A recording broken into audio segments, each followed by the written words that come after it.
This poem from Remember, Don't Forget is entitled Nature's Relief.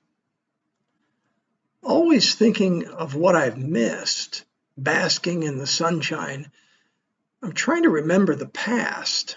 Seems difficult to determine if I've made any progress.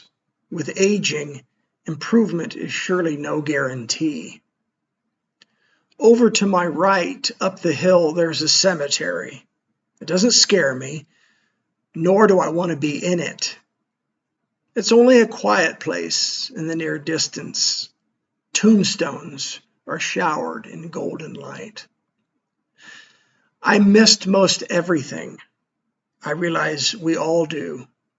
I missed 99.9% of you. I never got to meet a single soul except for that 0.1%, and that's a stretch. So it goes. It's always been that way.